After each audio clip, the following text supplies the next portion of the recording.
Entonces, en este sitio web, básicamente tenemos una descripción de la robótica y en esta primera página tenemos lo que son los compromisos con los cuales ustedes, al inscribirse a este curso, automáticamente adquieren, ¿cierto?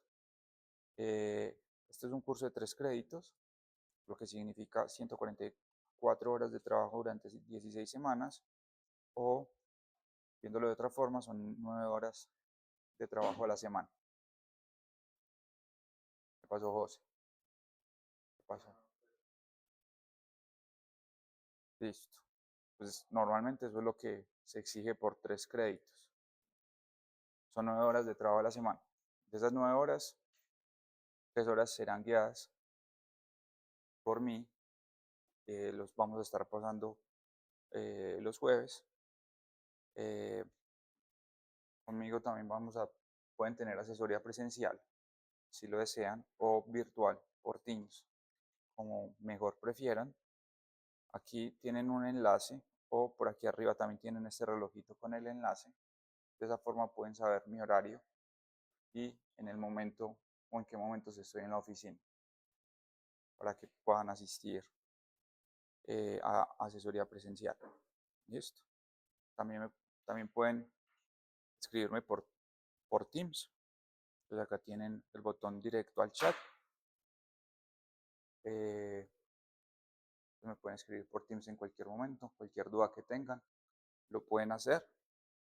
Eh, Esas son las 3 horas que vamos a estar trabajando nosotros y se supone que van a necesitar trabajar 6 horas extra aparte de esas 3 horas que vamos a estar en clase. Listo. Mi recomendación sería 1 hora diaria o más o menos alrededor de 1 hora diaria.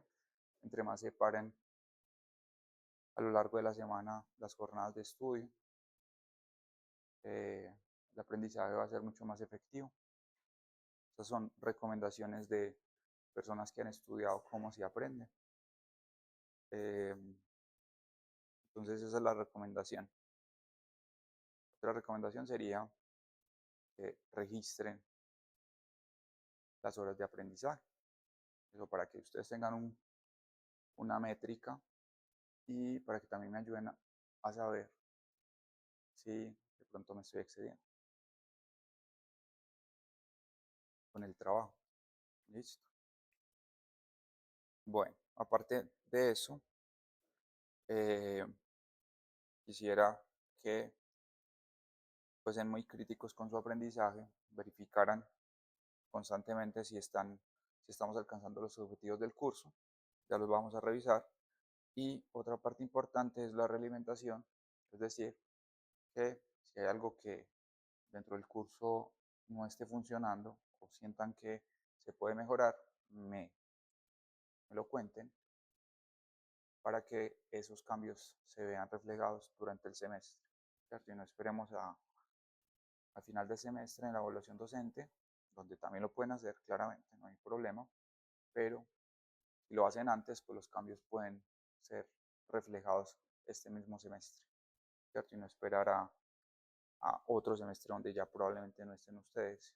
Así les ayudará a sus siguientes compañeros o siguientes ingenieros de producción, pero no se va reflejado este semestre. Listo. Eh, no está anotado en ninguna parte, pero durante las clases pueden hacer cualquier tipo de interrupción. Pueden interrumpirme en cualquier momento, hacer preguntas. Eh, este espacio es para ustedes, para que aprendan. Entonces, los invito a que hagan cualquier tipo de interrupción. Listo. Hasta aquí, ¿alguna duda? Bueno. Entonces, vamos con los objetivos del curso. El curso tiene muchos objetivos. Tenemos 6 objetivos. El principal es aplicar plataformas móviles y brazos robóticos, programando y teleoperando estas tecnologías para manipular y desplazar objetos en empresas. Esto es el objetivo principal. Y tenemos otros que son también importantes, pero el fundamental de este curso, probablemente los otros se pueden desarrollar en otros cursos también, pero el fundamental es la aplicación de plataformas móviles y brazos robóticos a entornos industriales. Listo. Muy bien. Eh, pero el enfoque pedagógico lo pueden leer, es un poquito extenso. Nosotros este semestre vamos a estar trabajando principalmente con 3 software en simulación. Uno es Weebots, que es un software de simulación robótica. Vamos a trabajar con Python, un lenguaje de programación, probablemente ya lo han usado en algún momento. Y vamos a estar trabajando con un software que es un simulador de una interfaz de robots que se llama URSIM. ¿Listo? Esos son los 3 software. Los vamos a ir viendo más adelante, no hay problema. Eso por ese lado. El URDF es simplemente algo que vamos a estar usando y son simplemente unos visualizadores web que nos permiten verificar la estructura de un robot. Y también vamos a tener edición de video, pero eso digamos que es por fuera de lo que sería el curso. ¿Listo? No vamos a estar editando videos dentro de la clase específicamente. Muy bien. Quiero hablar de la evaluación. En mis cursos suelo utilizar un sistema de puntos. Entonces tenemos 100.000 puntos que representarían el 5 de la nota y cada actividad tiene un 8% de excelencia. Entonces, si considero que el trabajo es excelente, tendría un porcentaje, tendría un 8% adicional. Listo. Tenemos 3 categorías. En estas categorías, lo que no sea video se entrega por interactiva, lo que sea video se realiza a través del canal de YouTube del curso. Entonces van a tener acceso al canal del curso para que puedan subir los videos. Y estas son las 3 categorías que vamos a tener durante este semestre. Esta es la primera vez que vamos a tener parciales en el curso. Antes eran tareas semanales, que eran muy largas. ¿Qué pasó, José? Ah, sí. Un semestre antes no había parciales, porque los parciales son muy importantes. Listo. Entonces vamos a tener 2 parciales. Vamos a tener un trabajo de visualización de películas y un trabajo con esas películas asociadas a la robótica. Y vamos a tener un proyecto que es un trabajo grupal. Listo. En vista detallada, estos serían cada una de las entregas. Tenemos 5 películas y tenemos 7 entregas de proyecto. Listo. Están más o menos asociados con cada una de las semanas. Listo. Vamos entonces con la bibliografía. Acá hay algunos libros que pueden consultar sobre robótica, por si lo desean. Les voy a hablar entonces de qué es la actividad de las películas y de qué se trata el proyecto. ¿Vamos bien? Bueno, entonces, la actividad de las películas es una actividad que busca sensibilizar a los estudiantes con respecto a problemáticas éticas, sociales que trae la robótica, ¿cierto? No todas las personas les gustan los robots, todos creen que los robots tienen algo de malévolo, peligroso. Yo soy convencido de que los robots no son malos por sí solos. Básicamente los robots son como los cuchillos. Hay personas que usan los cuchillos para bien y hay personas que usan los cuchillos para mal, ¿cierto? Igual, los robots pueden ser usados para bien o para mal. Entonces, la idea es que con estas películas ustedes traten de explorar las profundidades éticas y sociales que trae la robótica. Listo. Entonces, cada estudiante deberá seleccionar una película en cada uno de los rangos de tiempo. Estos son los años en los cuales fueron lanzadas las películas, ¿cierto?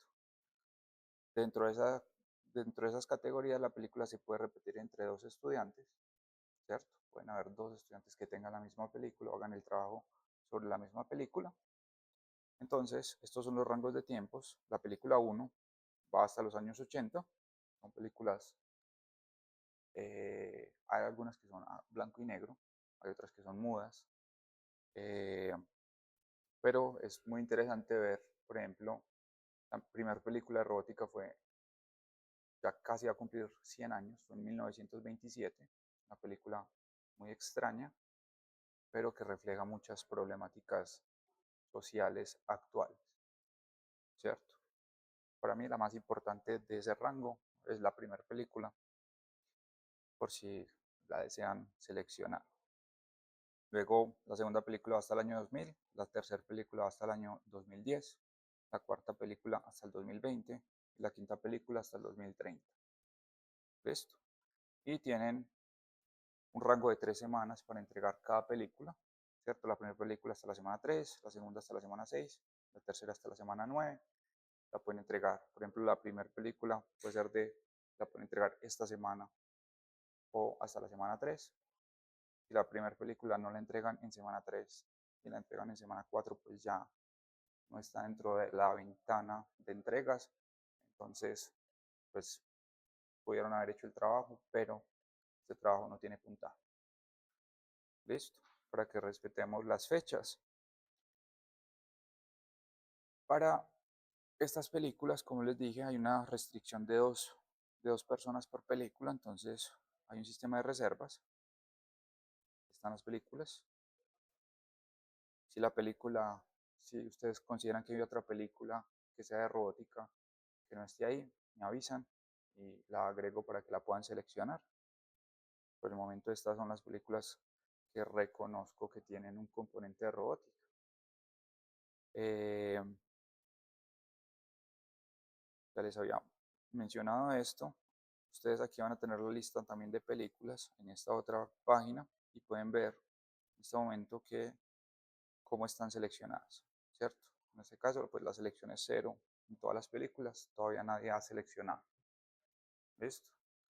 Les recuerdo que hay dos grupos, ustedes están los jueves, hay otras personas que están los martes. Eh, las películas no se pueden, eh, solo pueden haber dos estudiantes que seleccionen la misma película y esos dos estudiantes son la combinación de esos dos grupos. ¿Listo? Por ejemplo, José puede seleccionar, por ejemplo, Metrópolis acá y Andrea que está los martes, pues Andrea selecciona Metrópolis también. Entonces ya, por ejemplo, Sofía o Mariana ya no podrían seleccionar Metrópolis, porque hay dos estudiantes que tienen esa película seleccionada. ¿Listo? Muy bien. Entonces la idea con la película es verse la película, tratar de entender qué está pasando en esa película y la idea de la actividad evaluativa es crear un tráiler de una secuela utópica de dicha película. ¿Listo? No sé si entienden qué es secuela y qué es utópica. ¿Sabemos lo que es una secuela utópica? ¿Cómo lo podrían definir? Exacto.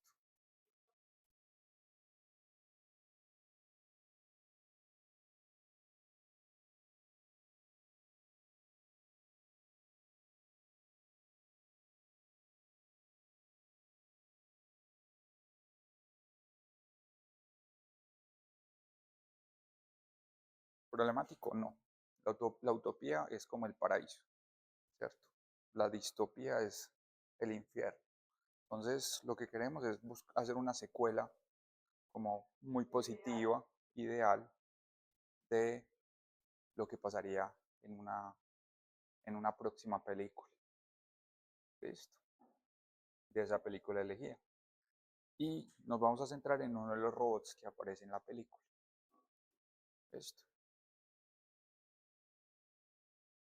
Un ejemplo podría ser, creo que todos tenemos la referencia de Terminator,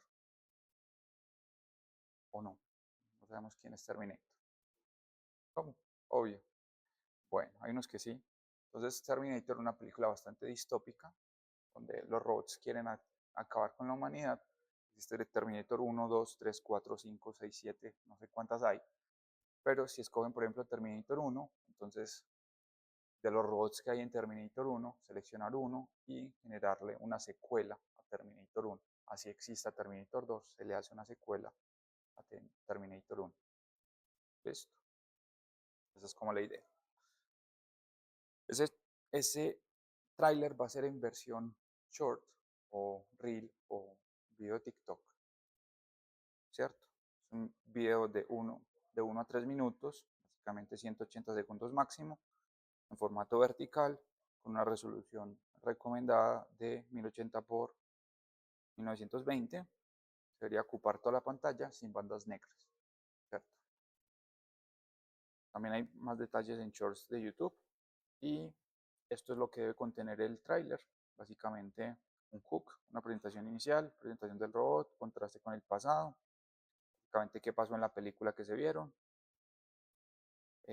momentos clave, tensión o pregunta central de la nueva película y un cierre y una reflexión. Esto, ahí están como todos los detalles, no quiero entrar como en todos ellos, que ya los tenemos ahí escritos y la idea es que planeen esa actividad utilizando todo lo que se les recomienda. ¿Listo?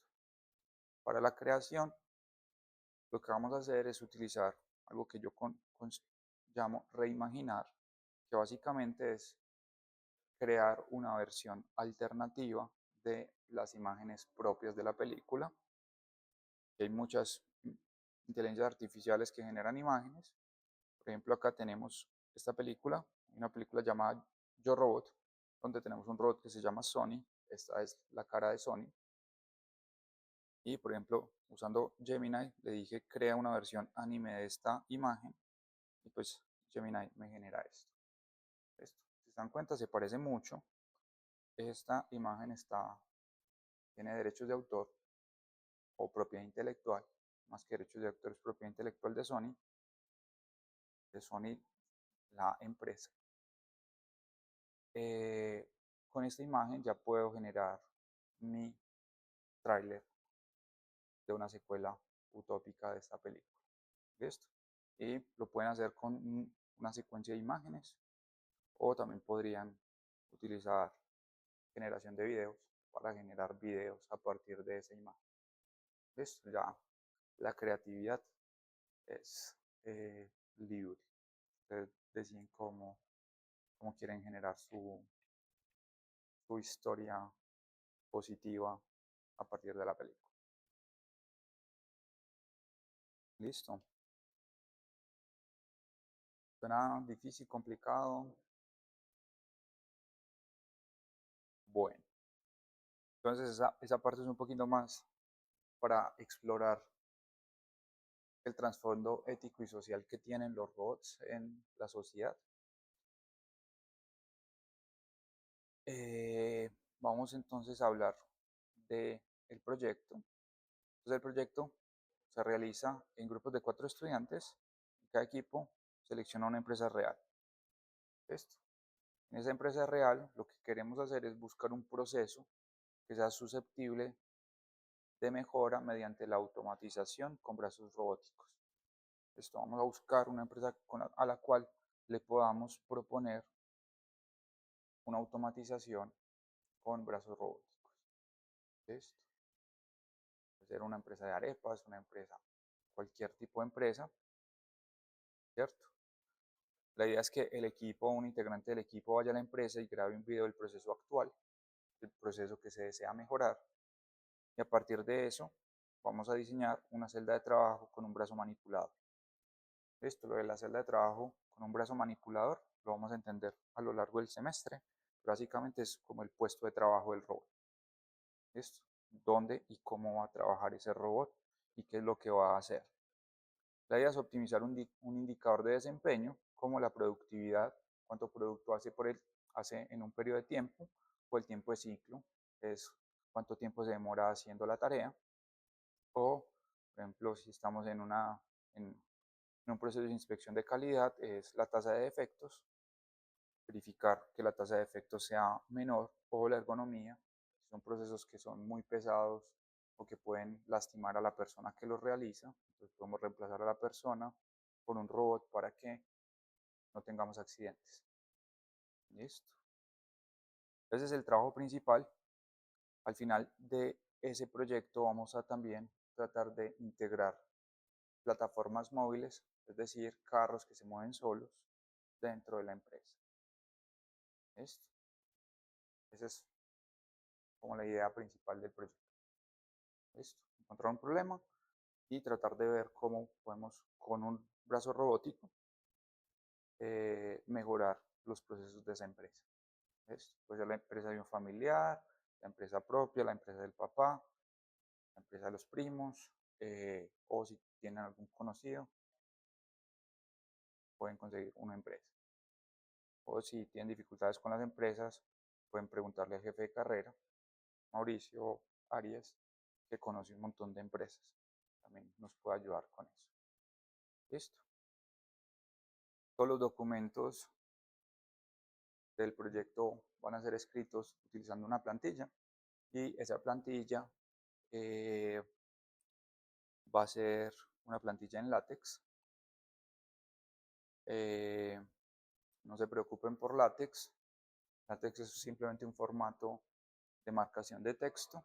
Simplemente es como darle instrucciones con texto a cómo se deben ver las cosas. Nunca han usado LaTeX. Afortunadamente ya estamos en la era de las inteligencias artificiales. Ustedes escriben un archivo en Word, le pasan el archivo a Word a Gemini, ChatGPT, Claude, cualquiera de las inteligencias artificiales. Dicen, yo necesito que esto me lo escribas en formato LaTeX.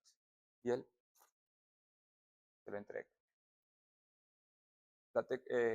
Claude lo hace o Gemini lo hace una primera vez y se van a dar cuenta que ustedes son capaces de hacerlo facilito. ¿Ves? Muy bien. Ahí está la plantilla. Se lo hacen una primera vez en Word, se lo pasan a uno de estos inteligencias artificiales, ellos les entregan el formato en látex, copian y pegan y ya son capaces de editarlo. Es muy fácil. Si de pronto tienen alguna dificultad, me escriben por Teams, van a la oficina. Yo estoy para esas actividades que no son, yo estoy para todo del curso. ¿Ves? Para cómo usar látex, cómo usar el software, cómo programar en Python, para lo que necesiten. ¿Listo? Si se necesitan quejar de otro profesor, también estoy. O si se necesitan quejar de mí, también estoy ahí, los escucho. Listo. Vamos a tener, como les había dicho, vamos a tener 7 entregas. La última entrega no la llamé entrega porque finalmente esa última entrega es la muestra en inventiva. La idea es que estos proyectos se muestren en inventiva. ¿Qué pasó? ¿Por qué esa cara? No, pero explique. ¿Cómo? Bueno, entonces la muestra en inventiva es una muestra, también es, eh, también tiene un puntaje o una nota en el curso, pero la muestra inventiva es el premio por el buen trabajo. Si el trabajo es bueno, pasa a inventiva, si no es bueno, pues se queda sin inventiva y se queda sin esa nota. Listo. Les voy a mostrar la primera entrega, las otras eh, podrían ser susceptibles de cambios dependiendo de cómo avance el semestre. Entonces, les voy a hablar solamente de la primera entrega, que tiene 3 partes. Una parte es el diagnóstico de la empresa, básicamente cuál es el sector, el video, cuál es el indicador que quieren medir, la formulación del problema, cuáles son las variables relevantes, restricciones y criterios de éxito, y tener algún tipo de referencia sobre esa automatización del proceso, ¿cierto? Las referencias pueden ser, por ejemplo, páginas web, videos en línea o casos de éxito que muestren que lo que ustedes quieren hacer ya lo han hecho antes en otras empresas, ¿cierto? Lo otro sería un plan de trabajo donde sería tener una carta de equipo. Normalmente los roles y las responsabilidades son muy parecidas, pero la parte importante del plan de trabajo son las normas de trabajo acordadas dentro del equipo, el cronograma y la distribución de esas tareas en las 16 semanas. Las 16 semanas. Esto básicamente está asociado con las entregas, pero ustedes, digamos que van a ser las personas que decidan cómo van a trabajar. Y la parte más importante, desde el punto de vista del trabajo en equipo, es lo que yo denomino la bitácora colaborativa, que básicamente es un registro de reuniones, decisiones tomadas, qué obstáculos encontraron y cómo los resolvieron. Listo. Cada documento escrito va a tener la bitácora colaborativa y digamos que se va a ir actualizando a medida de que vayan pasando las entregas. Voy a ir aquí a la plantilla, voy a abrir la plantilla un segundo. Así se ve eh, látex. Si se dan cuenta, simplemente tenemos estas etiquetas que dice que esto es una sección, que esto es una subsección y describen cómo son cada uno de los elementos de una manera más explícita.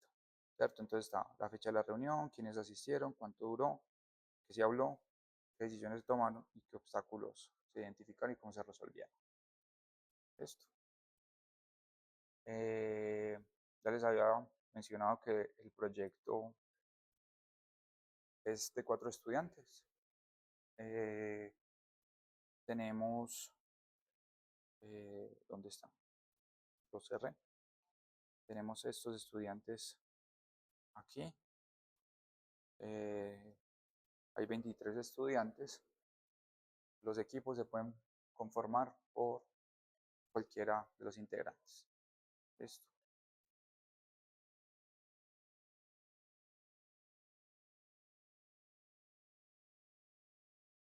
Mm,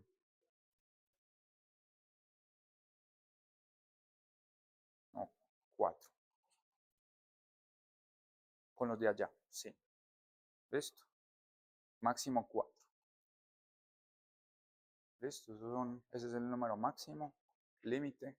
Puede haber un grupo de 3 dada la estructura. Son 23 estudiantes, entonces claramente hay un grupo de 3, pero no pueden haber grupos de más de 4. Listo. Bueno. Muy bien. Entonces, este personaje. Ah, sí, sí llegó. Sí llegó, sí llegó. Muy bien. Listo. ¿Hasta aquí vamos bien? Bueno. Entonces, cada,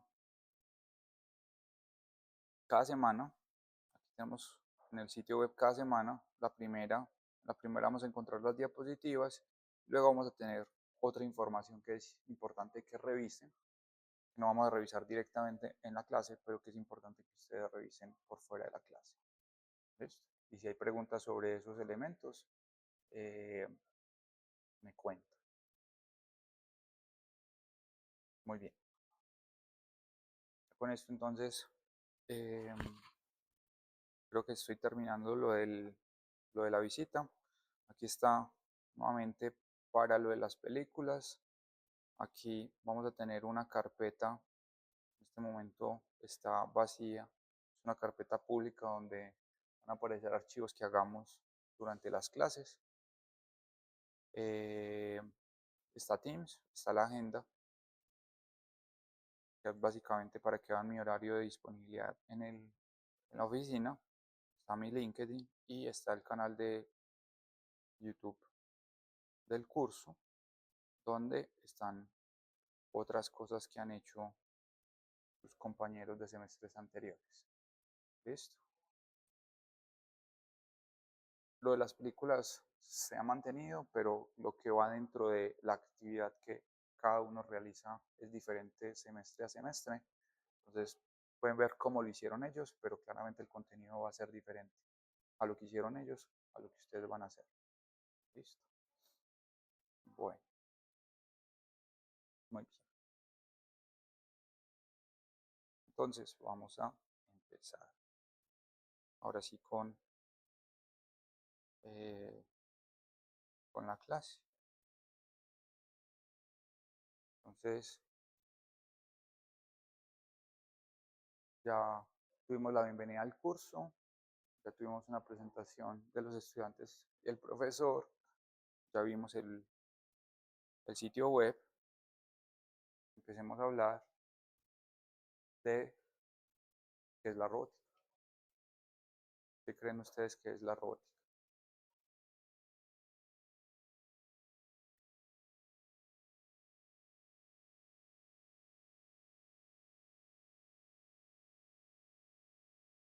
Pues está muy bien. Una, es que es una postura muy práctica de lo que es la robótica, ¿cierto? La robótica, como la mecánica, como la química, como la matemática, es una ciencia, ¿cierto? Aunque esta ciencia es una ciencia que integra, no es una ciencia fundamental, es una ciencia que integra esto.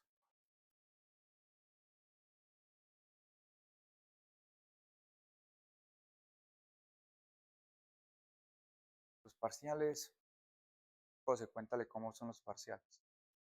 Él tuvo el curso de computación en la nube y los parciales son igualitos, iguales. ¿Cómo son los parciales? Ajá,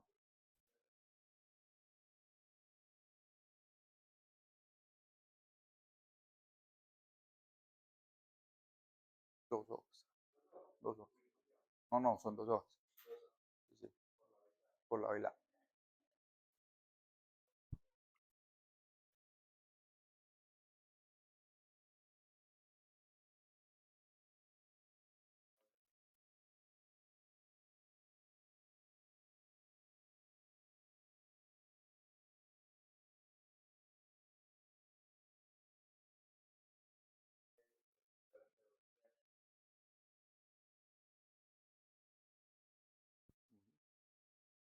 Entonces, parcial escrito, sin ayuda, sin ayuda tecnológica, tienen acceso a una calculadora física. Sí, claramente, aquí tenemos que usar álgebra lineal y calcular matrices es un poquito complicado, pero toca. Sí, no, pues es fácil, solo que toma tiempo.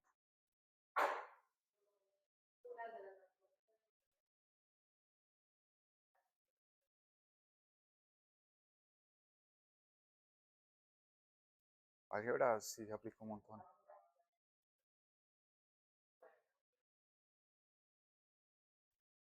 Listo, aquí vamos a repasar un poquito de álgebra. Listo. Entonces los parciales son así, son clásicos, tradicionales, a la antigua. Listo. Aunque pueden tener un componente extra.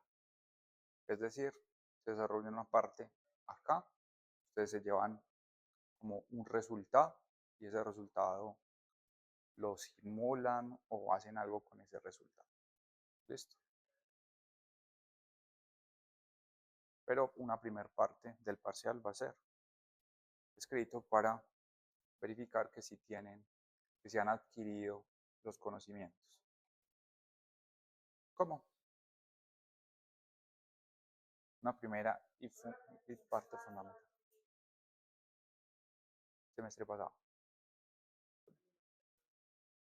Juan, listo, súper. Sí, sí, yo soy el heredero de Juan. La primera vez que Juan lo dio, yo fui y vi la clase con él. Pues me puse en los zapatos de estudiante. Bien, sí. Sí, ser estudiante es muy fácil. Sí, la parte de ser profesor un poco más compleja. Sí, sí, sí. Entonces,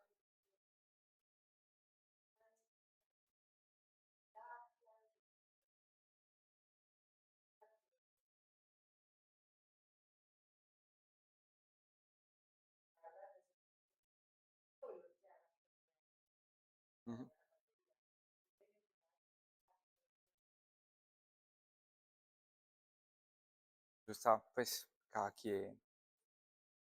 Juan lo hizo muy bien y yo espero haberlo hecho bien. Muchacho. Bueno, entonces, ya que mencionaron Python, claramente, nosotros vamos a necesitar Python. Entonces existe un curso gratuito de Python. Está acá. Tiene el Python Basics y probablemente hasta los loops y las secuencias. Estos elementos, estos tres elementos sería importante que los repasaran o los aprendieran. Eh, y pues este curso es completamente gratuito, a lo que yo entiendo. Eh, entonces, recomendadísimo. Listo. Bueno, ahora sí. Entonces, la robótica es una ciencia.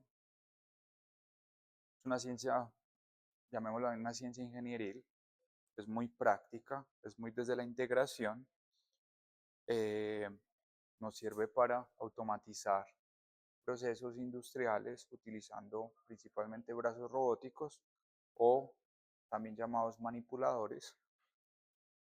¿Por qué creen que es importante para un ingeniero de producción entender o conocer la robótica?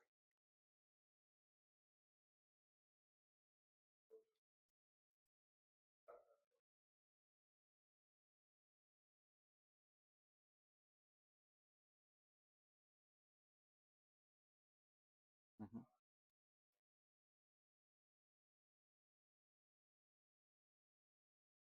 Entonces,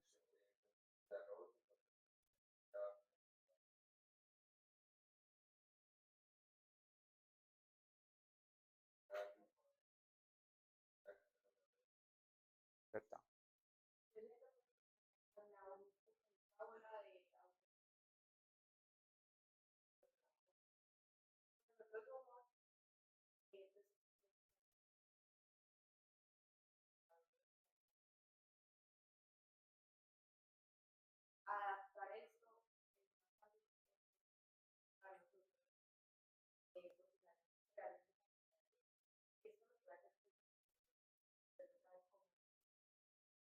Ujú.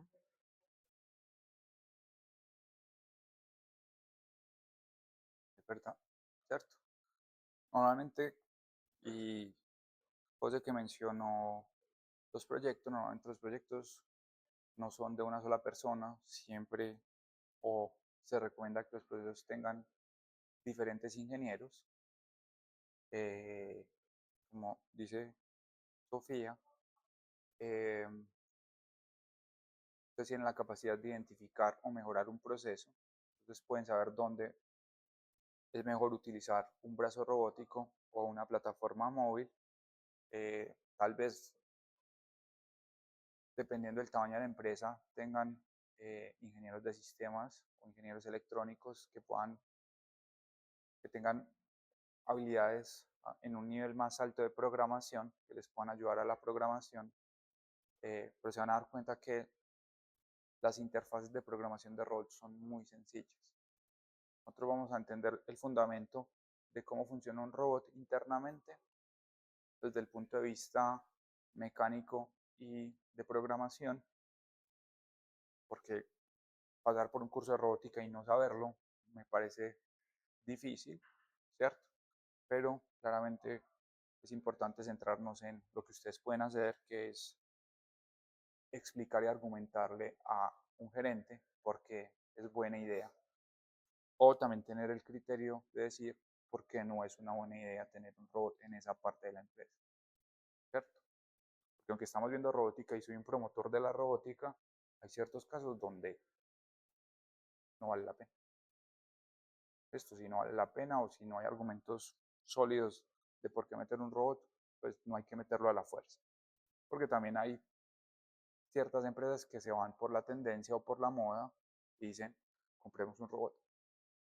Y comprar un robot solo por decir que tienen un robot y no están haciendo nada con el robot o el robot no se adapta a las necesidades.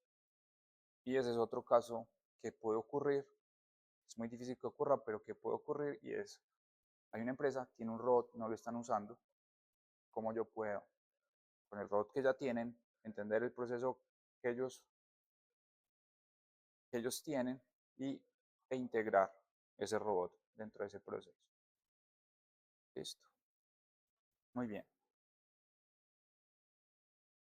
Esta, esta materia de robótica hace parte de algo que llamamos la trayectoria en innovación ciberfísica. Listo. Básicamente es otra forma de llamar la industria 4.0 y la automatización. Hay cuatro materias que hacen parte como de esa trayectoria, que es Internet de las Cosas, digitalización, computación y robótica. ¿Listo? Yo en este momento, el profesor de dos, computación y robótica, no me da para más.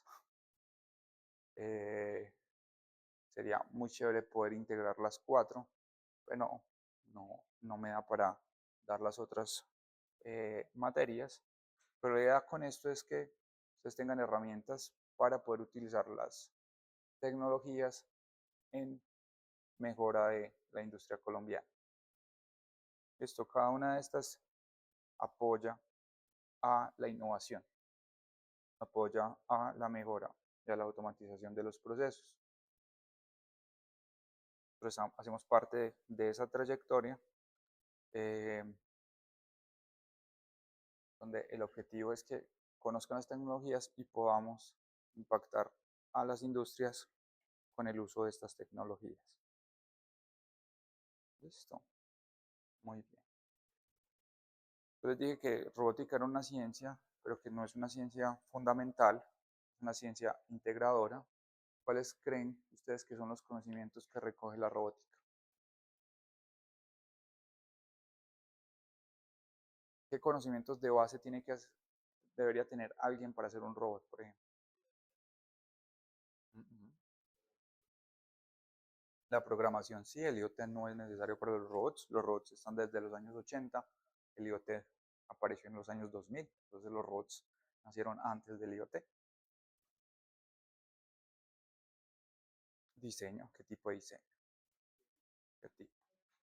Diseño mecánico, entonces está la mecánica, por un lado, es una de las ciencias que fundamentan la robótica, entonces tenemos la mecánica. ¿Qué otra ciencia podría fundamentar la mecánica?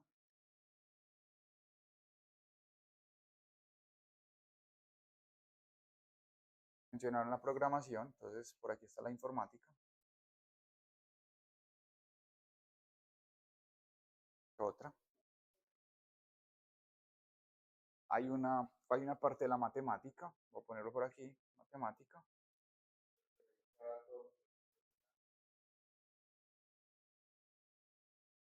La parte física está aquí en la parte mecánica, que es hay otra parte de la física que no han mencionado. ¿Qué otros elementos creen ustedes que necesitamos para hacer un robot? Son cuatro. Nos faltan dos. Hay uno que está asociado a la matemática y hay otro elemento importante. El derecho para la robótica. Para hacer el robot, no. Para hacer los materiales, digamos que están aquí dentro de la mecánica. Entonces es como una sección de aquí de la mecánica, ¿cierto? Este es como el papá, perdón, el abuelo, el papá y los hijos. Ahí está. Entonces la parte mecánica, otro elemento.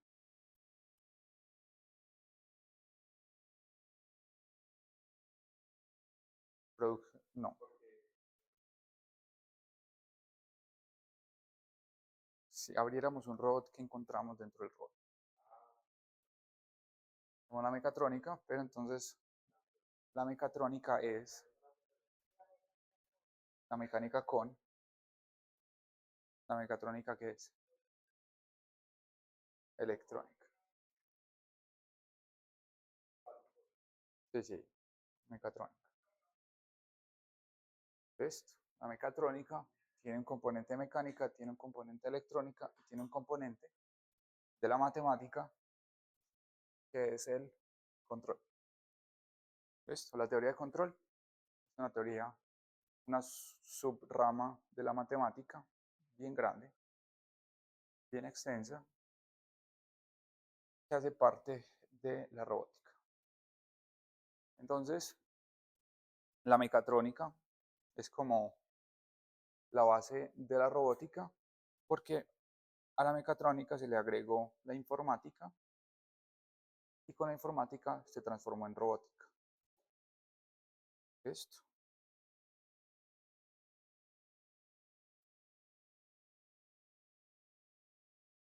Y la característica que le regala la informática a la robótica la podríamos llamar flexibilidad. ¿Listo? Y eso es lo que convierte a un robot en robot, diferente a lo que sería eh, una máquina mecatrónica o un sistema mecatrónico.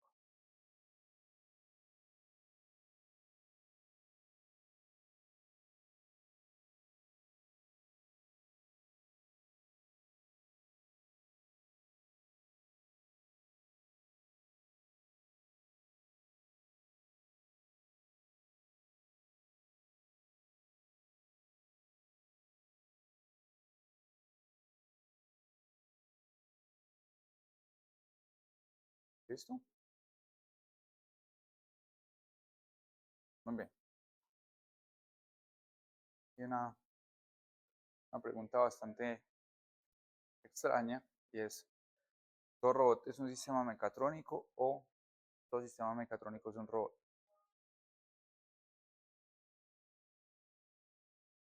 ¿Qué dicen ustedes? Todo robot es un sistema mecatrónico. ¿Por qué? ¿Por qué dices eso?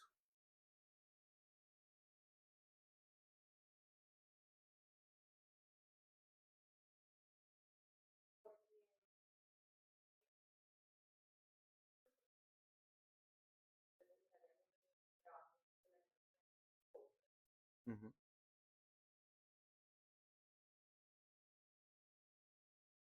Exactamente.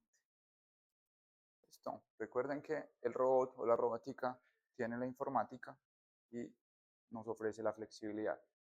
Hay sistemas mecatrónicos que son flexibles, entonces entran dentro de la robótica, pero hay sistemas mecatrónicos que no son flexibles, por lo tanto, no entran dentro de la robótica. ¿Listo?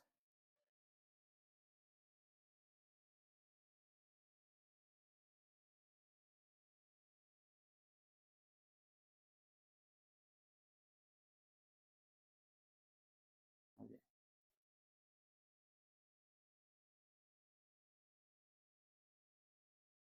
Esos son los componentes de sistemas mecatrónicos, tanto como de sistemas robóticos.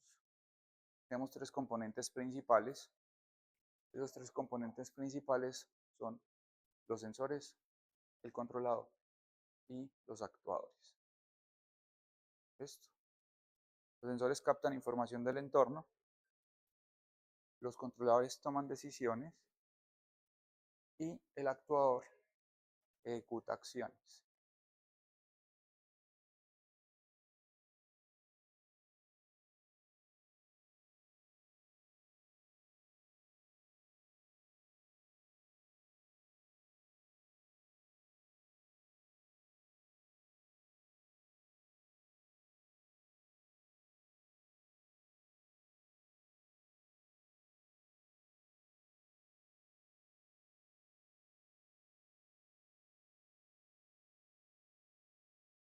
Desde ese punto de vista, si pensamos el celular como un sistema mecatrónico, ¿cuáles son los actuadores del celular?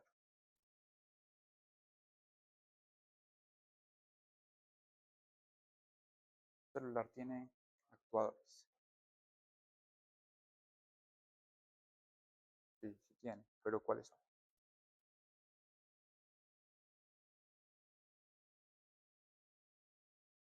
Sí, sí, son internos. ¿Qué acciones ejecuta un celular? ¿Qué se prende en el celular? La pantalla. La pantalla se prende, la pantalla es un actuador. ¿Qué más se prende en un celular?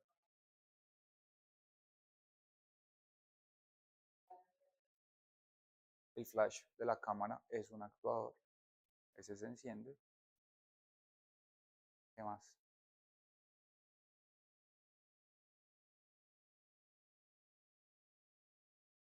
El, el parlante sí es un actuador. El botón no lo es. ¿Cierto? ¿Qué más? Es un actuador en un celular. Les falta solo uno.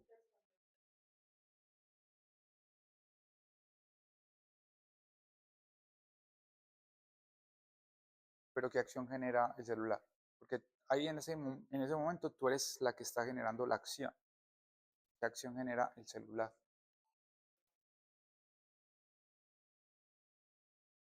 Sí, pero estoy buscando cambios físicos, ¿cierto? La pantalla envía luz al entorno, genera luz, el flash genera luz, los parlantes generan sonido. ¿Qué otra cosa genera algo del celular? La batería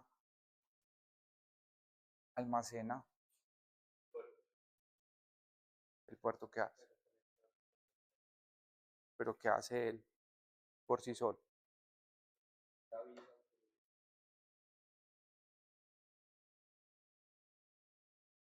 Él permite.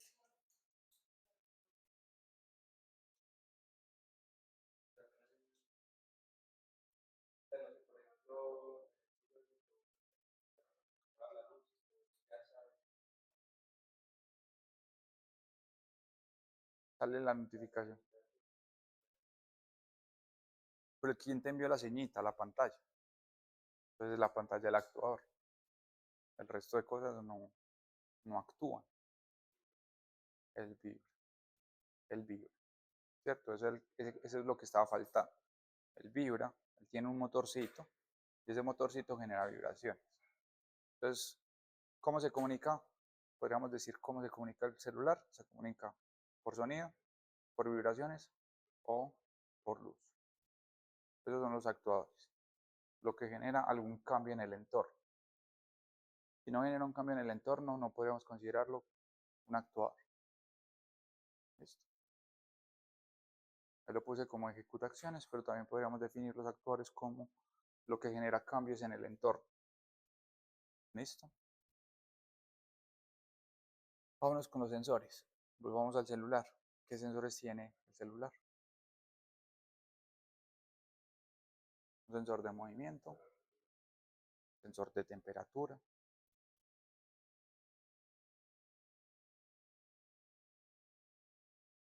¿Qué más nos permite? Un celular tiene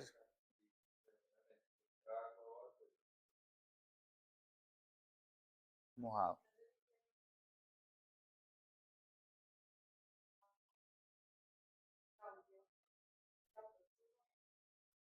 y cambia.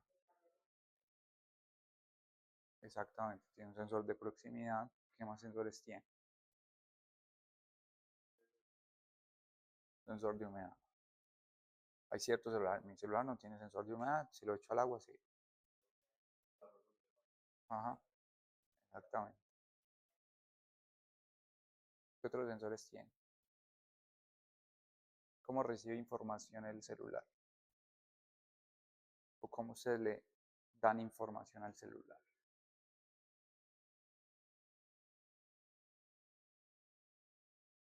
¿Qué? Tiene un sensor de voz, solo que normalmente no lo llamamos sensor de voz, lo llamamos micrófono, pero es un sensor porque recibe información, ¿cierto? ¿Qué más permite recibir información o captar información del entorno?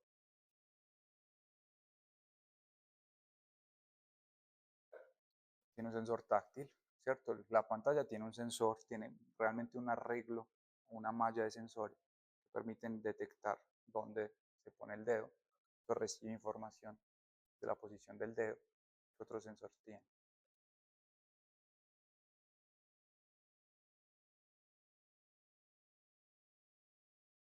Sí, claro, lo usan prácticamente todos los días, sobre todo las chicas. Acá. La cámara es un sensor, recibe información de la luz, de los colores, ¿cierto? Un celular está cargadísimo. ¿Cómo? Todo lo que reciba información considera un sensor. Listo. Muy bien. Vamos a... Esto voy a parar. Los actuadores es lo que le permite un cambio.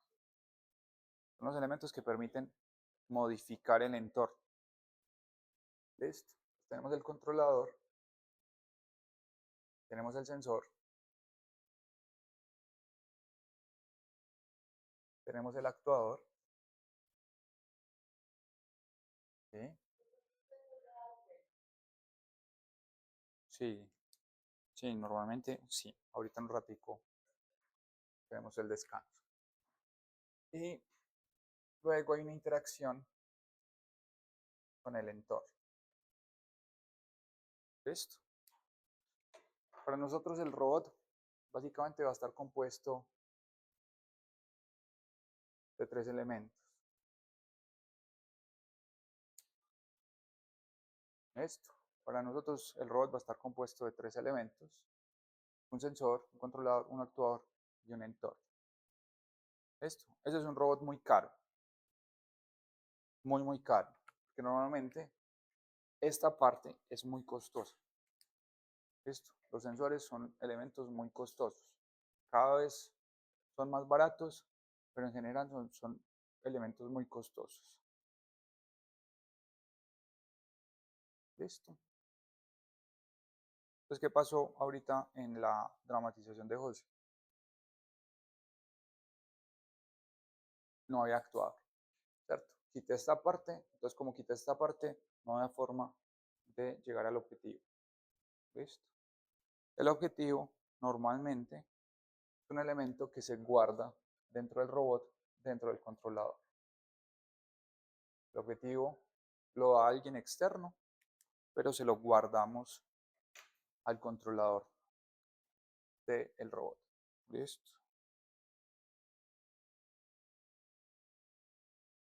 Ahorita con Sophie tenía el sensor, el controlador y el actuador funcionando perfectamente, recibió el objetivo, ejecutó la tarea sin ningún problema, llegó al objetivo.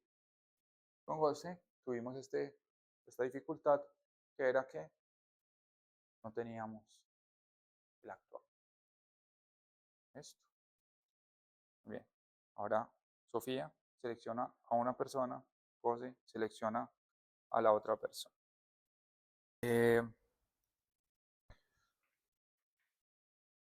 Ahí, con las dramatizaciones pudimos ver algo importante, tiene que ver lo que es el lazo cerrado y el lazo abierto, ¿cierto?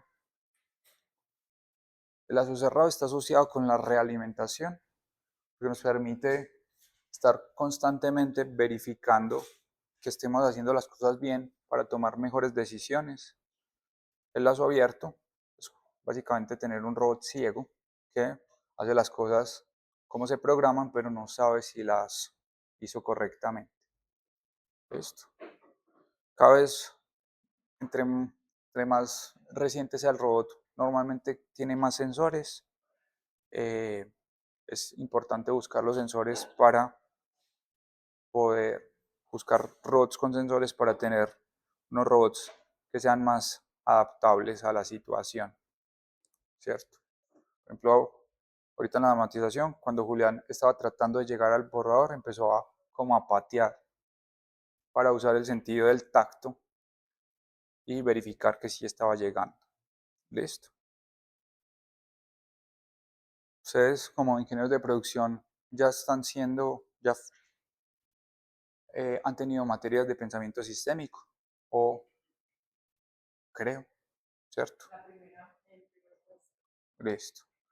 Pensamiento sistémico es algo que vamos a tener que usar y vamos a utilizar uno de los principios, que es que todo sistema tiene entradas y salidas. No necesariamente realimentación, pero sí tiene entradas y salidas. Y esa forma de entender las cosas nos va a permitir entender mejor cómo funcionan los robots y cómo podemos usar los robots. ¿Listo? Aquí tengo 4 elementos de historia de la robótica. El primero es una obra teatral en la cual apareció el término robot, que viene del checo. Fue en República Checa que apareció el término robot en 1921 y básicamente robot significa trabajador forzado. ¿Listo? Básicamente es un término para decir esclavo. ¿Listo? Entonces los robots desde el principio podrían ser considerados esclavos y desde esa traducción aparecen muchas películas de ciencia ficción que son bien peligrosas, donde los esclavos se rebelan. Listo, en 1950 apareció uno de los autores de ciencia ficción más importantes, que se llama Isaac Asimov. Tiene un montón de libros sobre robótica y él menciona que la robótica debería estar basada en 3 leyes.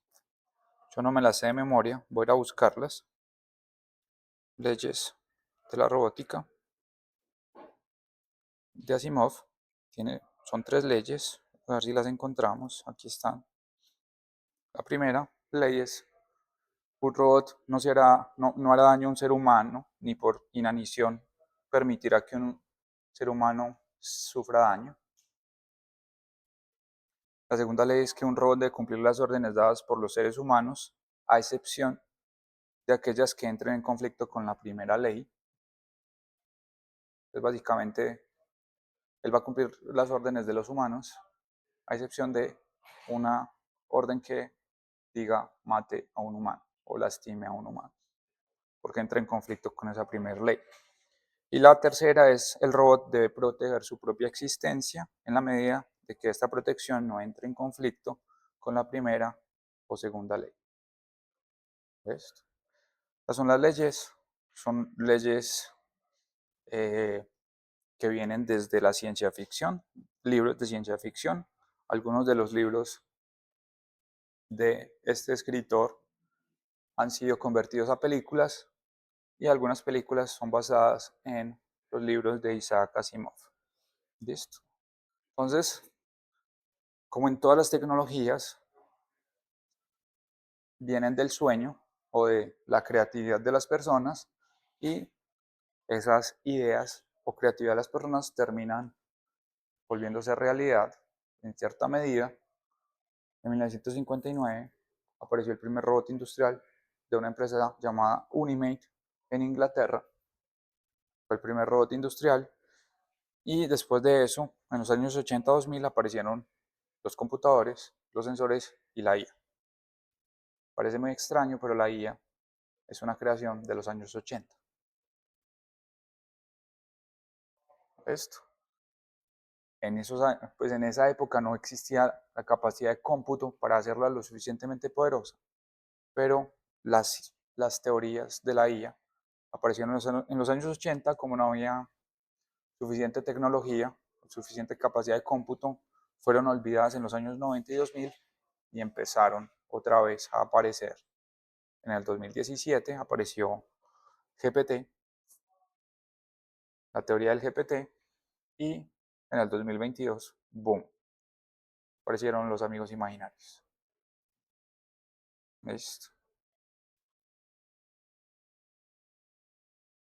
Esa es como la línea de base. Actualmente, estas son las líneas de frontera en robótica. Tenemos algo llamado soft robotics, que son robótica blanda o robótica flexible. Ya los robots no son rígidos, sino que tienen elementos flexibles. que les permiten hacer ciertas tareas. Están los robots colaborativos, como ya los sensores son más baratos, entonces existen los robots que ya tienen muchos sensores para evitar colisiones. Nosotros durante el semestre vamos a estar trabajando con un robot colaborativo y vamos a poder verificar que él es, eh, es sensible a las fuerzas. Otras líneas de investigación en robótica son la biomimética, entre ellas las abejas y los pulpos.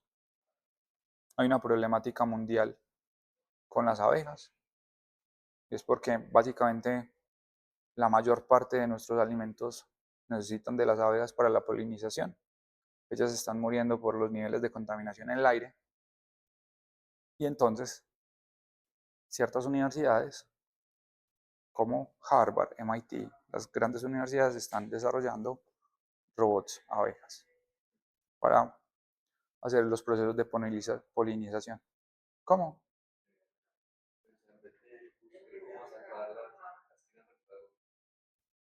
Pero es que salvarlas hay un método genético que es alterarlas genéticamente para que se vuelvan más resistentes a la contaminación.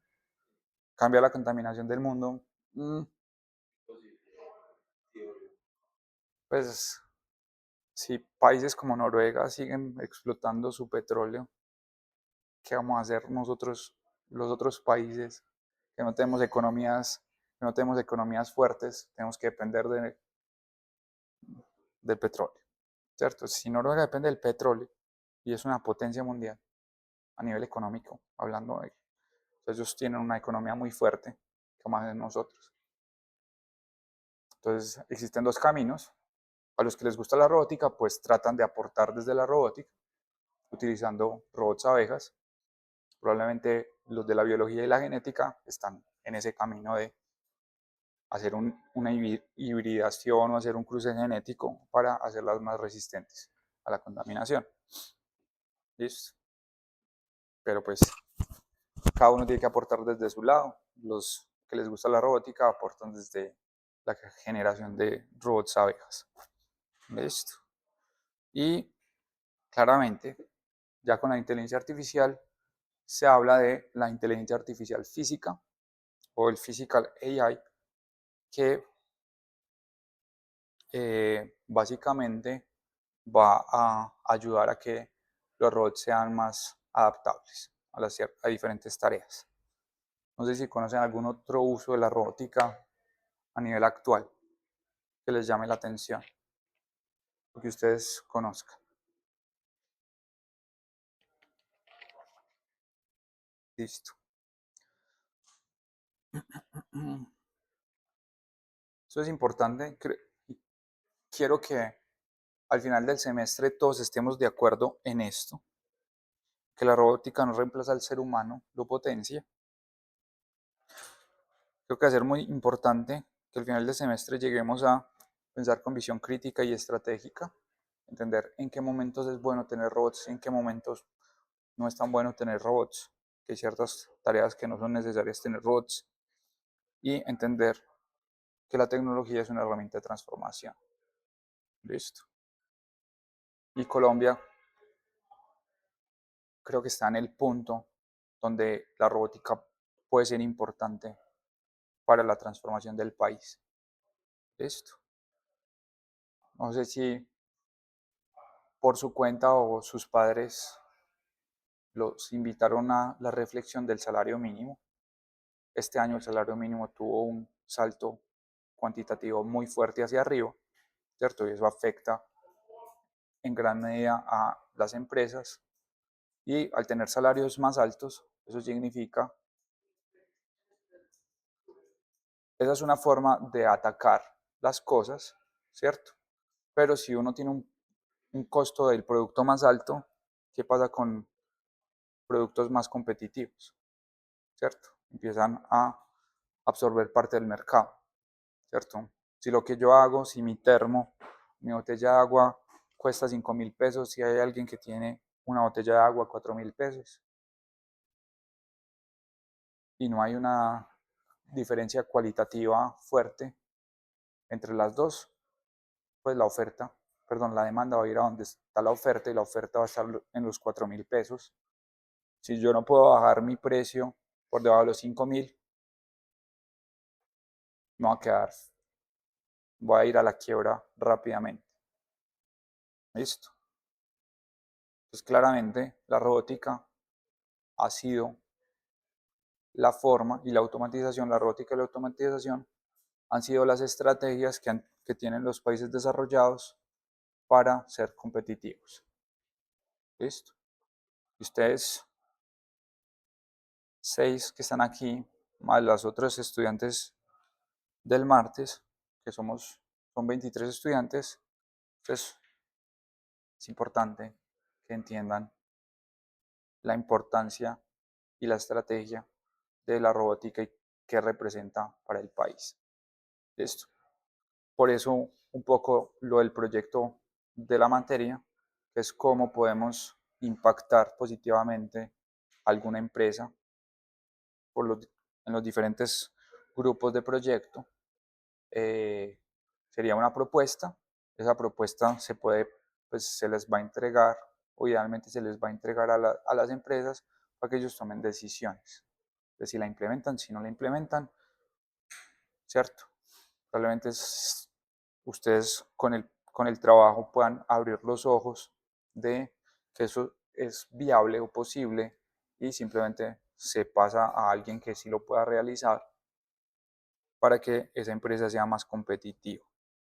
Listo. Muy bien.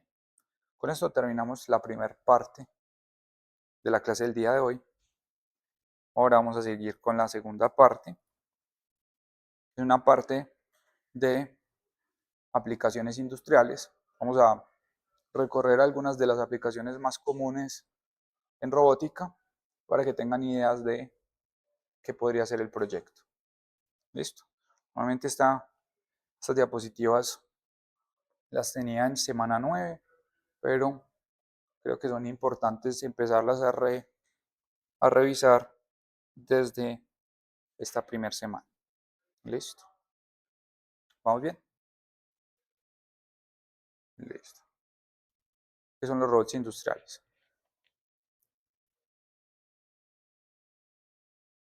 ¿Qué creen que pueden ser los robots industriales?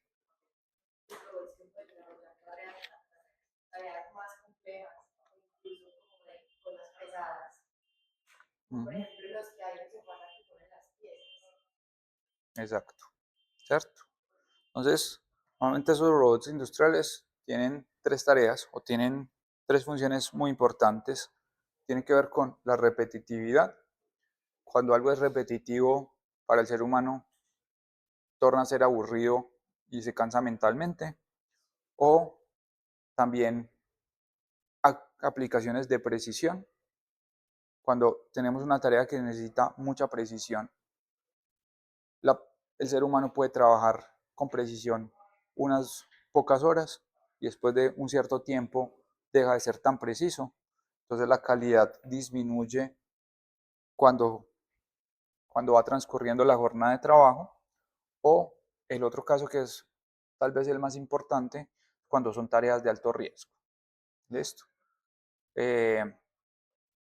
Como mencionaba Sofía, el alto riesgo puede estar referido a cargas muy pesadas o elementos muy pesados.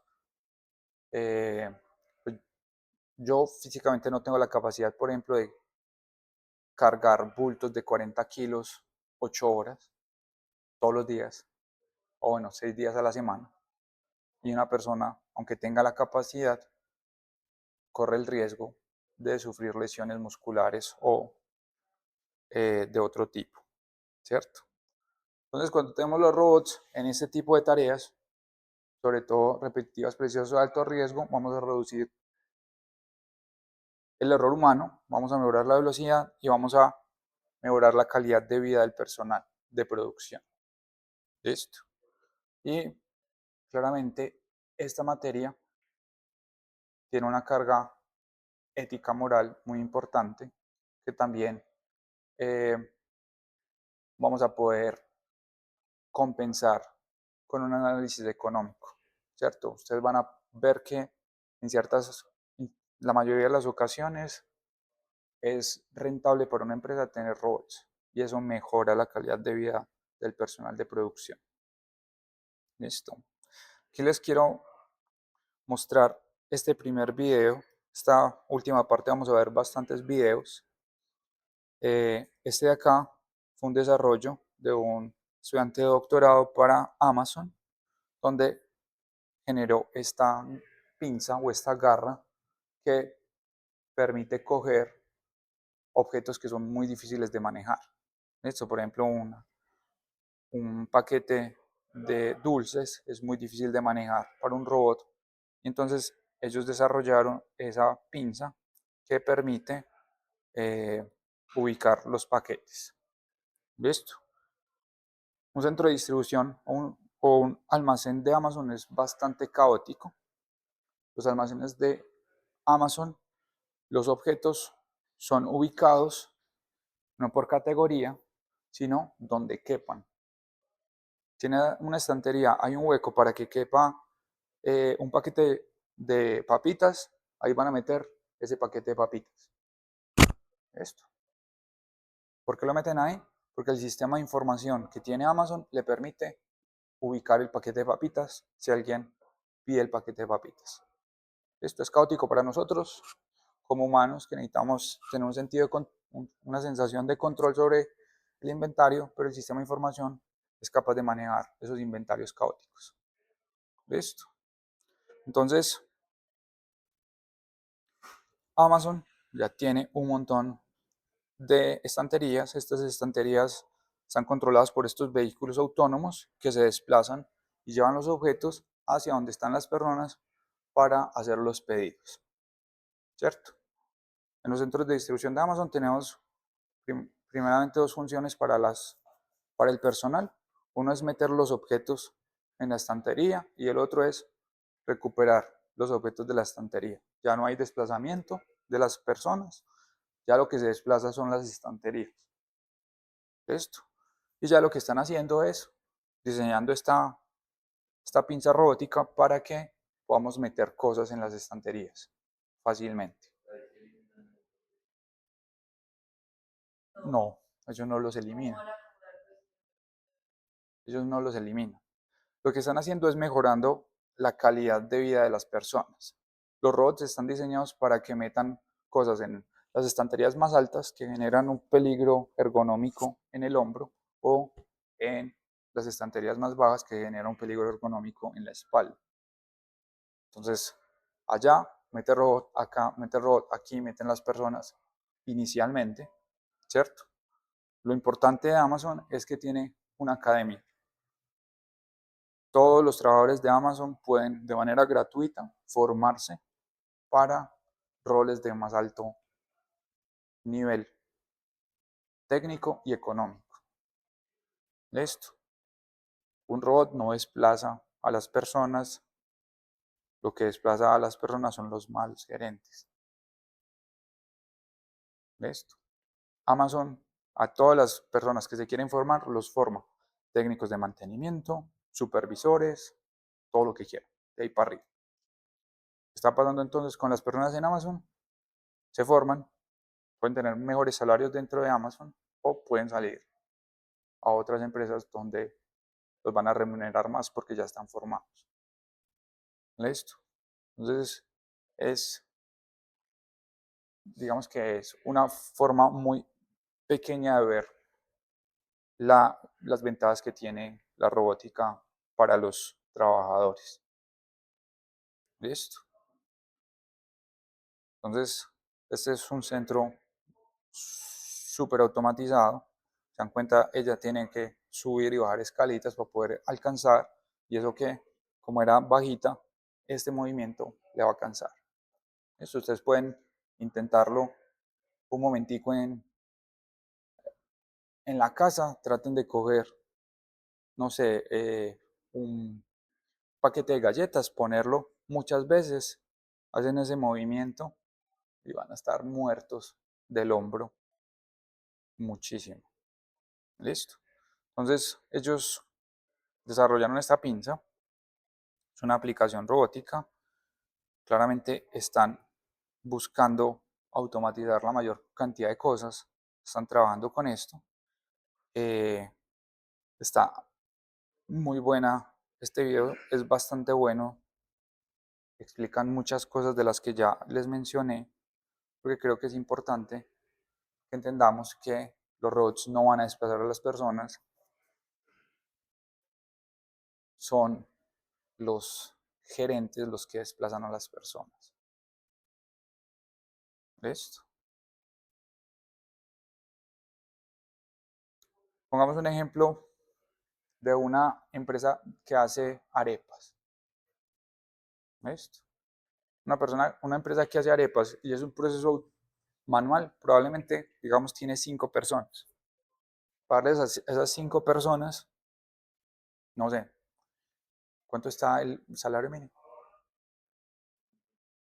2 millones. Y las prestaciones, estos muchachos, como saben, esos manes son gerentes ya. Precio. Bueno, supongamos que están 3 millones. Si tengo 5 trabajadores, son 15 millones.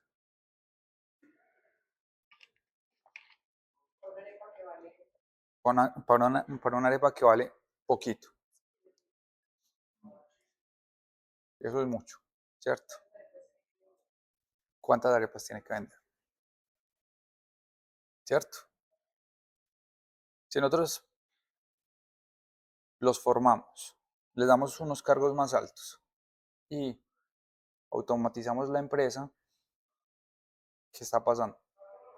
Entonces va a tener que pagar más caro a los trabajadores, no pasan de ganar, pues no nos pasan de costar 3 millones, nos pasan a costar, supongamos, 5 millones, entonces pagamos de 15 a 25, tenemos el costo de un robot, pero probablemente, como podemos bajar los costos de producción, porque se van a bajar, normalmente la automatización lo que hace es reducir los costos de producción, podemos reducir, sin reducir el margen de ganancia, podemos reducir el costo de venta.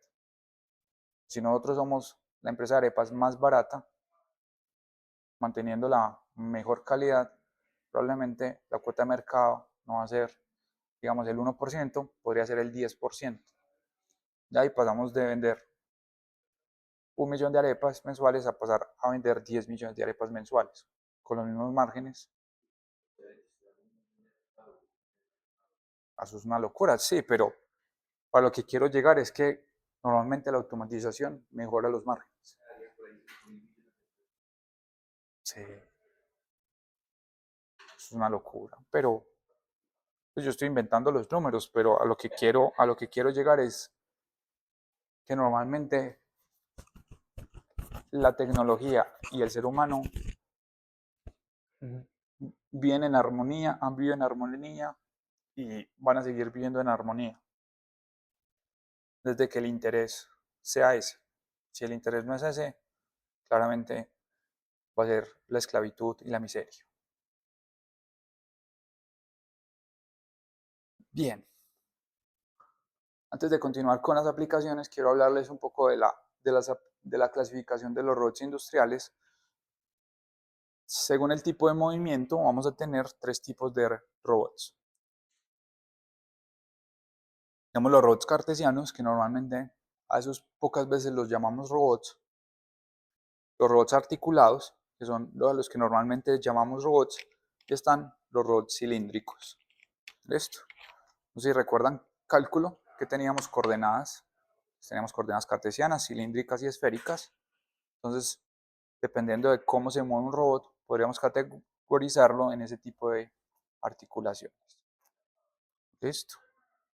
Y claramente también se pueden clasificar por el tipo de aplicación. ¿Listo? Muy bien. Entonces, empecemos. Están más o menos organizados de manera histórica estas aplicaciones. Los primeros procesos robotizados fueron los procesos de fundición y eran los procesos de fundición inyectada o básicamente inyección de plástico. ¿Listo? Los procesos de inyección de plástico, ¿qué riesgos para el ser humano existen en una inyectora de plástico? de que se queme. Esta es una. Sí, exactamente. Entonces tenemos esos dos riesgos principales, el riesgo de quemadura y el riesgo de pinzado o desmembramiento, dependiendo de la fuerza y el tamaño de la máquina. Entonces acá tenemos, este es uno de los primeros robots, el Unimate. Acá podemos ver cómo después de que la inyectora terminaba de hacer la pieza, llegaba él con sus ventosas, tomaba la pieza y la extraía de la zona del molde. Listo. Este fue la primera aplicación industrial. Listo. Ese pedacito es lo único real. Ya lo que sigue es pura fantasía en este video. Ustedes tienen las diapositivas. Voy a pasar por los videos relativamente rápido porque tenemos muchos. Eh, entonces no los quiero abrumar viéndolos completamente. Pero esta empresa, Unimate, que fue de las primeras en hacer robots, pensaba que en el año 2000 íbamos a tener un robot en casa. Ellos en los años 60 pensaban que en los años 2000 íbamos a tener un robot en casa. Listo. Ahí tenemos el robot asistente hogareño.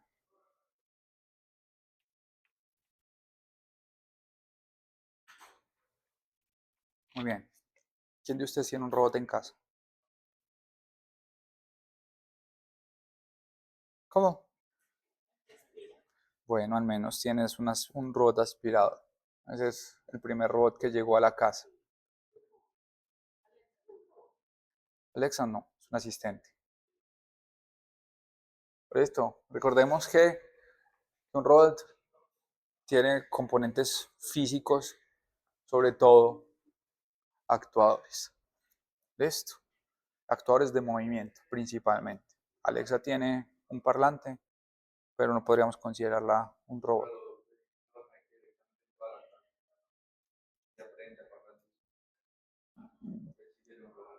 Podríamos ya llevarla a que es un robot, ¿cierto?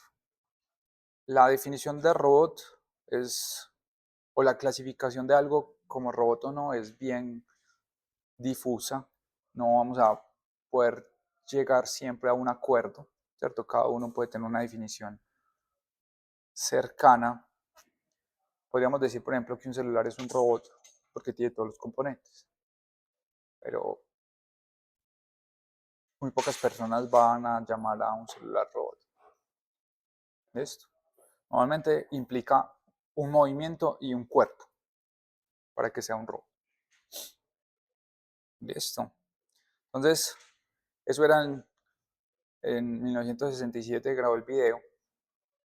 Creían que en los 2000 ya íbamos a tener cocineros. Ya estamos llegando a ese punto. ¿Qué?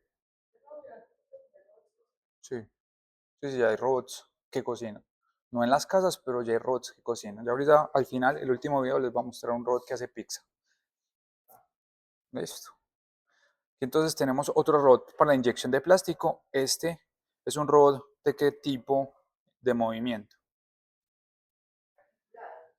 No, cartesiano. ¿Cierto? Este se mueve en X, en Y y en Z. ¿Listo? Este es un robot cartesiano.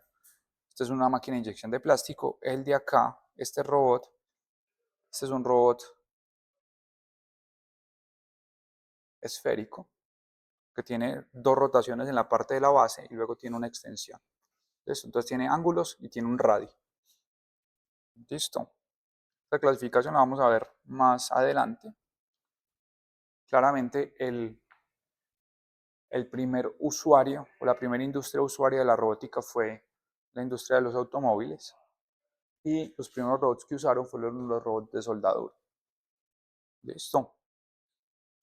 Y gracias a esto, gracias a la robótica, gracias a ella, que podemos decir que tenemos, la mayoría de ustedes debe tener algún vehículo, no comprada por ustedes, pero sí por sus padres, gracias a la robótica tenemos tantos carros.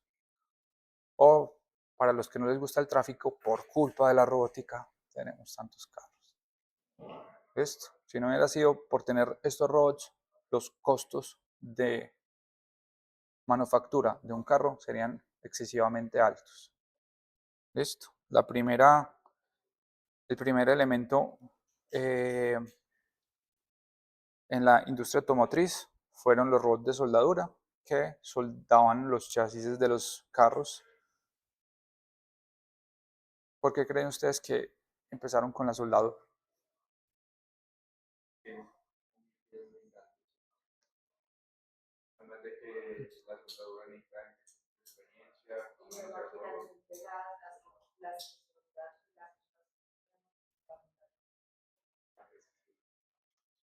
Realmente la primera razón por la cual se usaron robots en soldadura fue por la calidad de la soldadura. ¿Cierto? Era muy difícil mantener una repetitividad de la calidad de la soldadura, entonces habían chasis que eran sólidos y duraban 100 años, como habían chasis que salían y una vez se montaba alguien un poquito pesado, se dañaba el chasis, porque la calidad de la soldadura no era repetible, ¿cierto? No había repetibilidad en la calidad de la soldadura, entonces empezaron con esta parte del proceso. Esto. Claramente ya aumentaron las cosas y ya lo que se mueve no es a veces el soldador, sino la carrocería completa, porque hay robots que ya pueden mover carrocerías completas. Pero inicialmente fue por asegurar un proceso de aseguramiento de la calidad. El siguiente proceso que apareció en la industria automotriz, electrodomésticos y muebles fue la parte de la pintura. Los procesos más clásicos es que el robot pinte la pieza. Hay otros procesos que ya son más exóticos y es que el robot sumerge todo el carro en la pintura y lo saca. Claramente esos son unos robots monstruosos que son capaces de cargar toneladas de peso, pero también existen esos procesos. Luego de la soldadura apareció el pulido. ¿Qué necesitamos para poder pulir? ¿Qué se necesita para poder pulir? Una lija, pero ¿cómo saben que están puliendo bien? Esa es una forma, pero ¿cómo nos aseguramos que estamos puliendo? Por el residuo y adicionalmente. Hay una viruta, pero adicionalmente para el proceso de pulido tenemos que generar una fuerza sobre la superficie de pulido. Si nosotros no generamos suficiente fuerza, no pulimos. Tiene que ser uniforme, entonces la fuerza que tenemos que generar sobre la superficie tiene que ser uniforme. Por eso, antes apareció la soldadura, luego la pintura y finalmente el pulido, porque el pulido necesitaba el sensor de fuerza. Los sensores son costosos, entonces fue lo último en automatizar. Listo. Entonces el pulido antes de la pintura era manual, ya después aparecieron robots con pulidoras. Tenemos un robot con una pulidora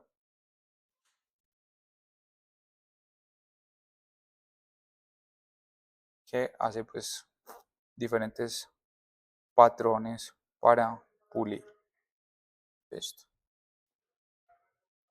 Luego del pulido aparecieron en la industria la aplicación de sellantes o de adhesivos. La industria química ha hecho un súper trabajo con los adhesivos. Ya normalmente los adhesivos son más fuertes que los mismos materiales. Uno puede coger dos placas de metal, ponerles un adhesivo en la placa de metal, ponerlos en una prueba de esfuerzos y normalmente se rompe primero el metal que el adhesivo. Entonces, en el sector automovilístico, para ventanas y parabrisas, se usan la aplicación de adhesivos. Y ya lo habíamos mencionado también, está la parte de la alimentación de máquinas, cuando las máquinas hay un riesgo latente en perder una parte del cuerpo, vamos a tener el uso de robots, ¿cierto? Aquí tenemos procesos de troquelado en láminas y tenemos una línea completa de producción donde los robots pasan una pieza de un proceso a otro. Y claramente en estos procesos los robots son los que controlan la máquina a través de algún tipo de señal. Esto. También existe el procesado o la manufactura o el terminado de piezas. Aquí podemos ver el proceso como desbardado de la pieza que sale de una fundición de aluminio. Entonces se le quita lo que en plástico se conoce como la rebaba, se le quita los excedentes a la pieza y se deja lista para el ensamble. Tenemos el proceso de corte. Tenemos el proceso de corte. Básicamente se utiliza un software CAD para el proceso de corte. Normalmente los procesos de corte, dependiendo de la complejidad de los procesos de corte, vamos a tener CNCs o robots. Listo. No sé si ustedes han tenido la oportunidad de ver este tipo de máquinas que son capaces de cortar 16 centímetros de metal utilizando un jet de agua. Realmente esa agua no es solo agua, tiene partículas abrasivas, pero se puede cortar pues, un trozo de metal como si fuera una torta.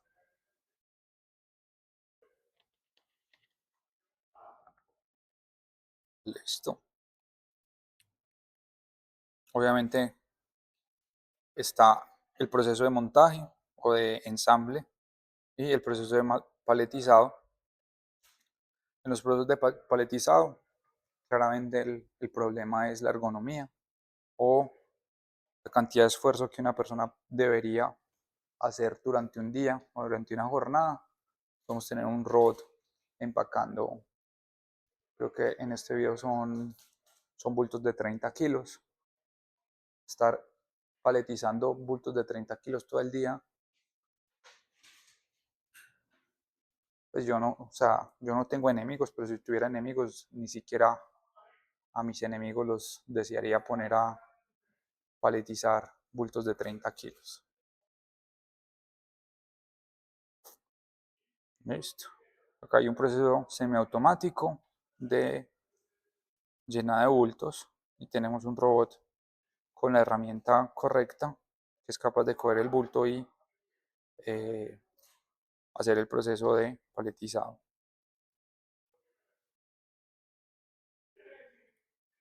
Listo.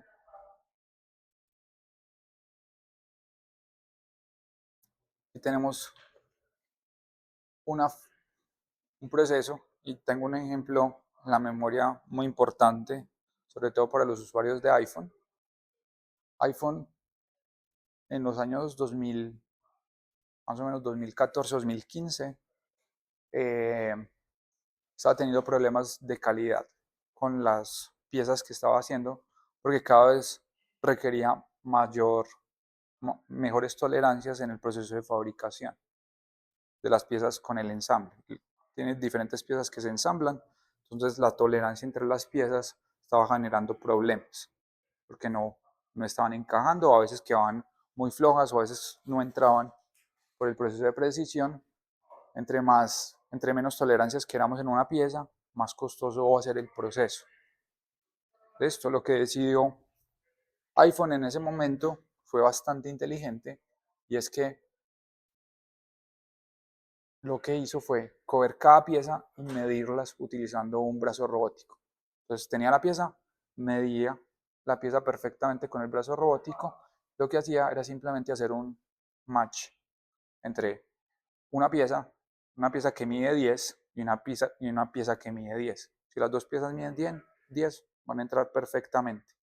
Entonces se redujo una cantidad de precisión en el costo de manufactura, simplemente tenía robots que medían todas las piezas y las clasificaba. Entonces la pieza que medía 10 con la pieza que medía 10, la que medía 11 con la que medía 11 y así sucesivamente. Entonces fue un proceso de control de calidad desde desde el hacer match para el ensamble y no desde el proceso de manufactura. Redujo un montón el costo en la precisión, entonces los iPhone no van a medir lo mismo, pero la precisión en el ensamble de ese iPhone va a ser muy buena. ¿Listo? Entonces, fue una forma muy inteligente de reducir el costo de manufactura. ¿Listo? Este es un proceso que tiene un robot y tiene una máquina que hace el proceso de inspección de calidad en lentes. Entonces, básicamente el robot lo que hace es ubicar las piezas en la máquina que verifica la calidad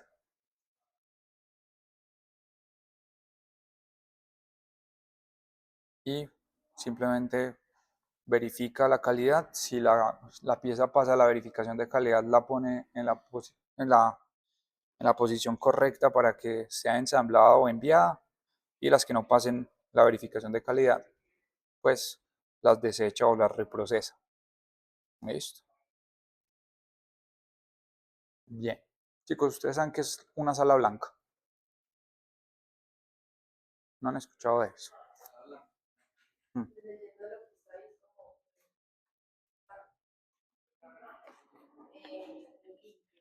Ujú. Exactamente. Las salas blancas son salas donde el aire está controlado con una cantidad de partículas por millón muy reducida. ¿Listo? Aquí en este ambiente hay un montón de partículas que son muy diminutas, que nosotros en nuestra nariz las podemos filtrar. Hay unas que no las filtramos y que son nocivas. Eh, en, en, en las industrias como la farmacéutica o la electrónica, no podemos tener contaminantes en el aire, entonces aparecen las salas blancas.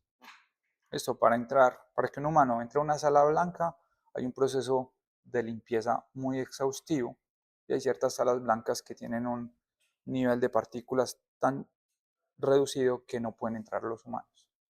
Listo, no habría forma de que un humano no tenga partículas.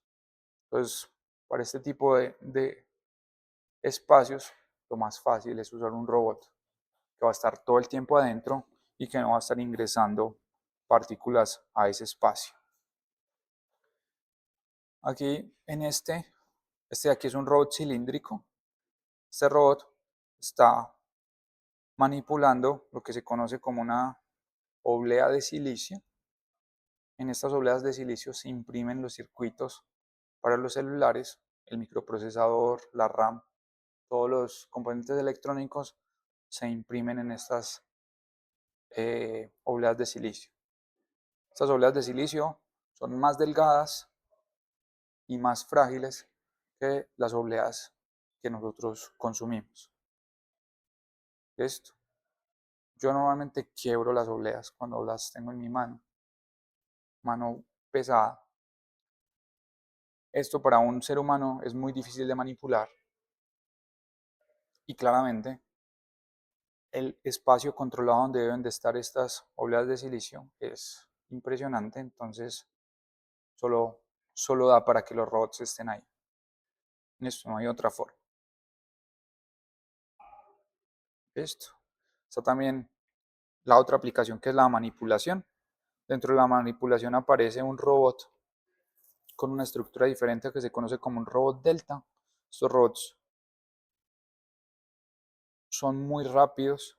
Aquí podemos ver que el desplazamiento del robot es extremadamente rápido. Ahí están haciendo como kits de alcohol etílico.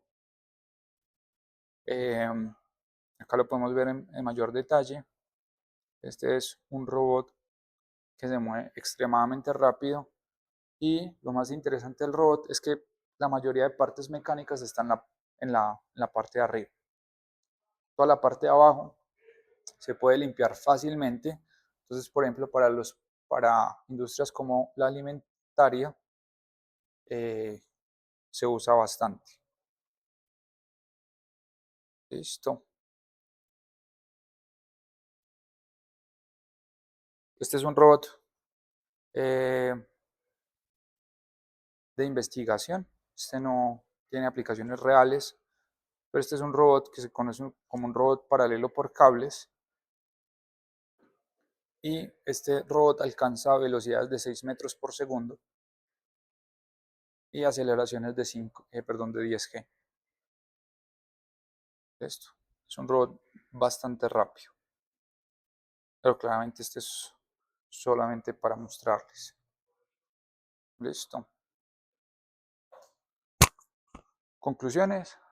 Los robots ayudan al ser humano a realizar tareas pesadas y facilita el trabajo. Se utilizan siempre, la mayoría de las veces, para optimizar costos, tiempos de fabricación.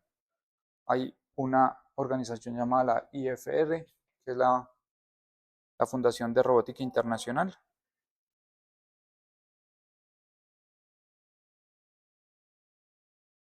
que promueve el uso de los robots y tiene mucha información sobre los robots. Y pues claramente hay un montón de aplicaciones. Aquí tenemos el video de la pizza.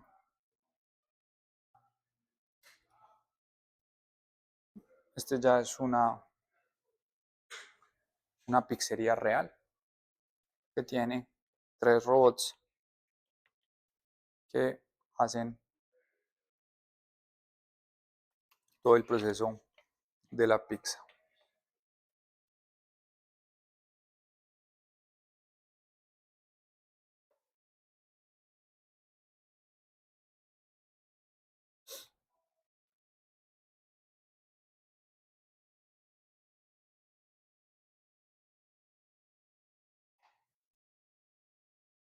Entonces, sí existen ya los robot chefs. Esta es una demostración ya comercial y se están usando. ¿Cómo?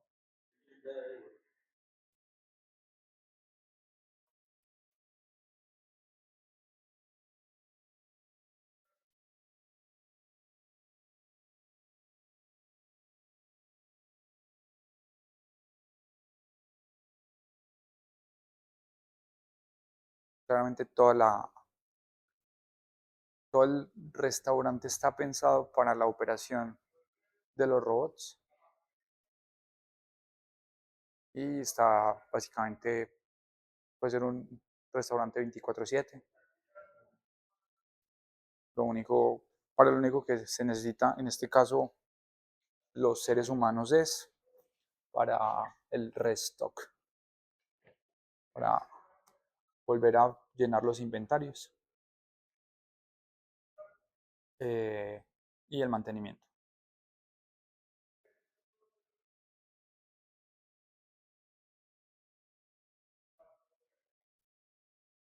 Entonces claramente tienen un chef profesional verificando todo el proceso y la calidad de la pizza.